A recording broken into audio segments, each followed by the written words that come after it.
கோடை காலத்தில் நண்பர்களுடன் அதீத உற்சாகத்தில் நீர்நிலைகளில் குளிப்பவர்கள் கவனத்திற்கு.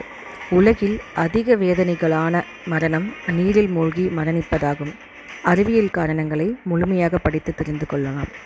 இதற்கு அடிப்படைய பயமும் தண்ணீருடனான போராட்டமும் தண்ணீரில் மூழ்கத் தொடங்கிய உடனே மனித உடலின் உயிர் வாழ்வு உள்ளுணர்வு முழுமையாக செயல்பட தொடங்குது.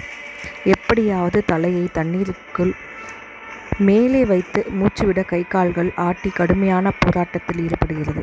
இந்த நேரத்தில் இதய துடிப்பு விரைவடைந்து மரண பயம் முழு உடலையும் சூழ்ந்து கொள்ளும்.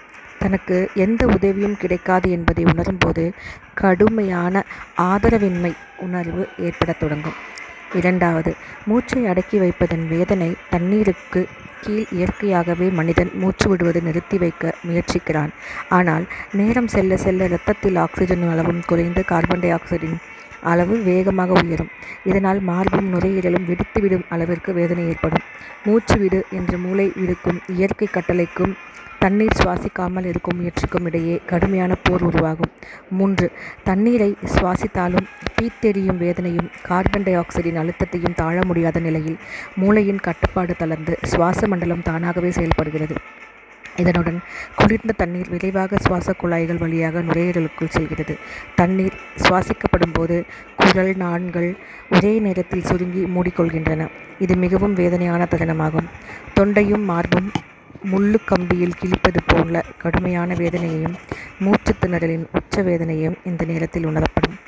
4. இறுதி எண்ணங்கள். அன்புக்குரியவர்கள் மற்றும் துயரம். நுரையீரல்கள் தண்ணீரால் நிரம்பி மூளைக்கு ஆக்சிஜன் செல்வது தடைப்படும் போது மனநிலை மாறத் தொடங்குகிறது. மரணத்தின் அருகே நேரம் மிக மெதுவாக செல்வது போன்ற உணர்வு ஏற்படும். அப்போது ஒருவரின் முழு வாழ்க்கையையும் ஒரு திரைப்படம் போல சில நொடிகள் கண்முன் தோன்றத் தொடங்கும். 5. அமைதியும் மயக்கமும். மூளைக்கு ஆக்சிஜன் கிடைக்காமை அதிகரிப்பதுடன் மனம் மெல்ல மெல்ல யதார்த்தத்திலிருந்து விலகி தொடங்குகிறது. போராட்டமும் வேதனையும் படிப்படியாக மறைந்து எந்த சுமையும் இல்லாத ஒரு வித்தியாசமான அமைதியும் சாந்தமான உணர்வும் ஏற்படும். சில நொடிகளுக்கு முன் ஏற்படுவதாக மருத்துவ அறிவியல் நம்புகிறது. அதன் பிறகு பார்வை மங்கிப்போக முழுமையாக மயக்கம் ஏற்படுவதன் மூலம் வாழ்க்கை முடிந்து விடுகிறது.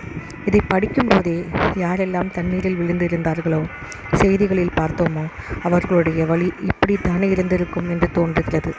கடவுளே, அவர்களுக்கு மறுபிறவியே வேண்டாம், அவர்கள் மோட்சத்திற்கு செல்லட்டும்.